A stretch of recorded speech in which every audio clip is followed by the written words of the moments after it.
Oui, que dois-je déduire dans cette présentation lorsque j'entends dire que vous entamerez le dur après que j'ai pris la parole?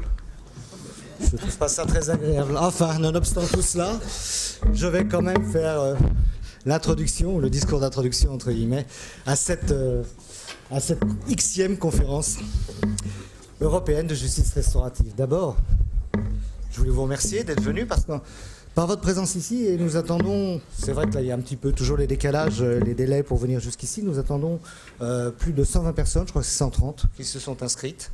Cela démontre l'intérêt d'abord, laissez-moi le penser, que vous portez à Citoyens et Justice, et puis deuxièmement, l'intérêt que vous portez à la justice restaurative. Alors je vous remercie tous d'avoir honoré de votre présence cette conférence.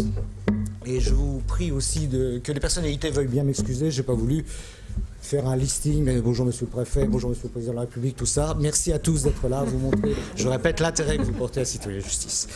Alors, quelques mots pour resituer ce que nous appelons cette deuxième conférence, mais qui, on le sait, il y en a partout, les conférences européennes de justice restaurative. Cette conférence de justice restaurative, Citoyens et Justice. En fait, elle s'inscrit dans le prolongement d'une convention que nous avons signée le 15 janvier 2016 avec l'ARCA, une convention de partenariat, ARCA, Association de recherche criminologique appliquée, association dont un grand nombre de membres sont sur la table devant vous, convention qui avait pour but de réfléchir à cette question, telle que l'avait posée Denis Lourd lors de la présentation de cette convention. Peut-on associer la justice pénale à la logique réparatrice, logique ancrée sur tout un ensemble de mesures telles que les exercent les associations de citoyens et justice.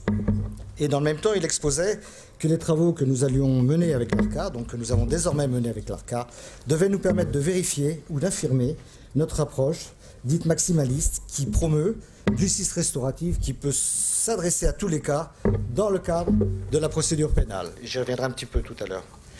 Il y a un an, quasiment jour pour jour, puisque c'était le 21 novembre de l'année dernière, nous nous retrouvions à l'occasion de ce que nous avions appelé à l'époque la première conférence européenne.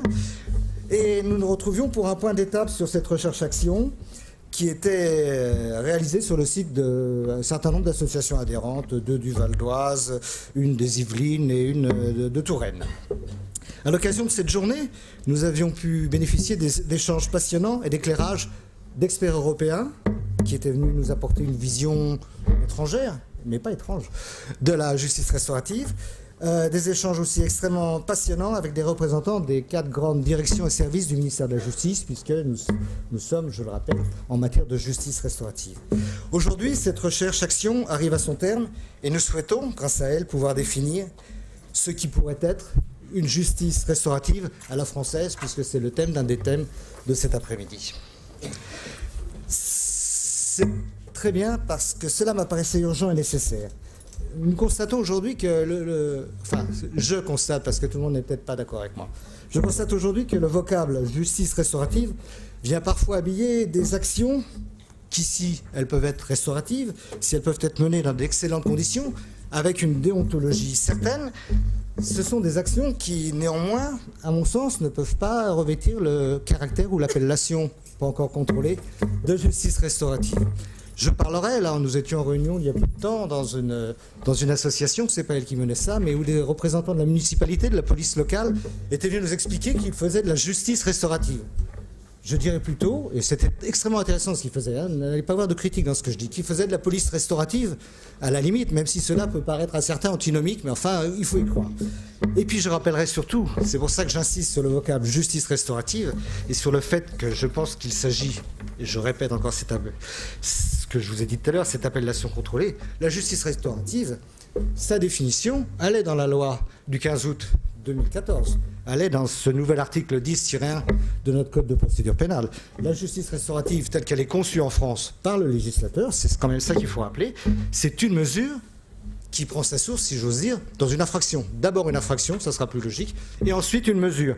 Et cette mesure, elle doit être effectuée sous le contrôle de l'autorité judiciaire ou, à la demande de celle-ci, de l'administration pénitentiaire. Donc la justice restaurative française, à la française, elle a au moins un cadre défini, à mon sens, c'est le cadre de la procédure pénale. J'en ai quasiment fini.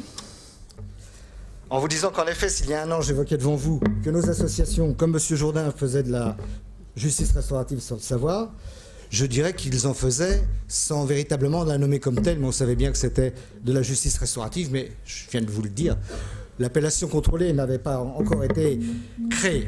Je soulignais cependant la nécessité de parvenir rapidement, et c'était une phrase de Véronique qui interviendra cet après-midi, Véronique de Citoyen et Justice, Véronique Dandonneau, ça fera plus joli, de Véronique Dandonneau, oui, qui disait qu'il faut parvenir à une doctrine d'emploi de la justice restaurative compatible avec les spécificités de la réalité judiciaire française. Voilà. Alors, j'en ai fini en vous disant que je souhaite donc vivement qu'aujourd'hui nous y parvenions et que tous ici, c'est pour ça que nous sommes ici, nous attendons avec impatience les conclusions de cette recherche-action. Merci encore. Merci Monsieur le Président.